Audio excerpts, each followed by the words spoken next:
We are united in our abhorrence of Putin's depraved onslaught, and we're going to continue to have their backs as they fight for their freedom, their democracy, their very survival. The Biden administration announced a new aid package for Ukraine, about $800 million worth of anti-armor, anti-air missiles. This is one of the largest aid packages the Biden administration has sent yet. It signals a real uptick in how the US is addressing the Russian invasion of Ukraine.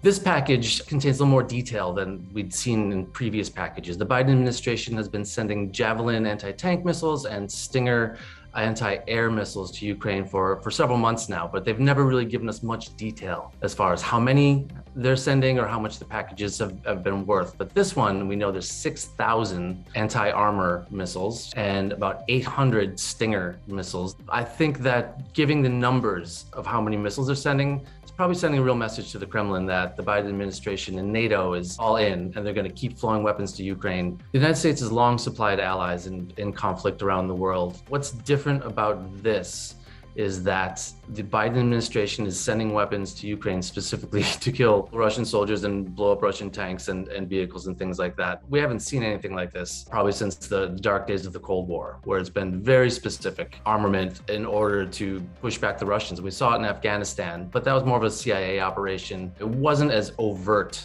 and the president didn't make announcements about it, and Congress didn't applaud it to this level.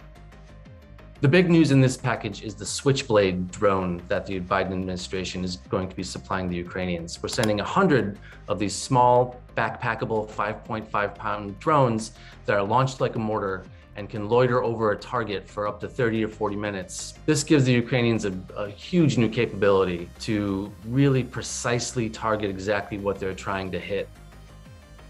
So the significance here of these weapons is that they are, in a lot of ways, really defensive weapons, right? The Ukrainians are fighting on the defensive. They're fighting with hit and run tactics. And these shoulder-launched missiles that can take down helicopters or tanks are critical. This new shipment is going to make it much, much more difficult for the Russians to take some of these larger cities in Ukraine. The no-fly zone has become a real political punching bag, not only in the United States, but also in Europe.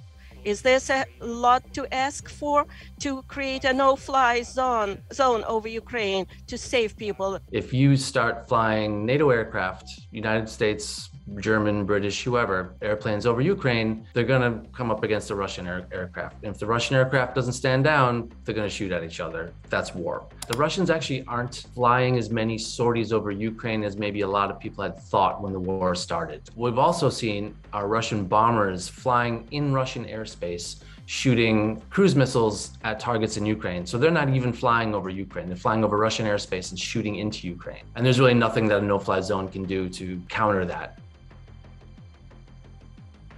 The end game here for how the war ends is very, very unclear. The West seems willing to flow these weapons in as long as there's Russian troops on the ground. If the Zelensky government falls, or if Kyiv falls, there is a real willingness to keep it going and to increase the costs on the Kremlin as much as possible for as long as possible in order to reach some sort of settlement.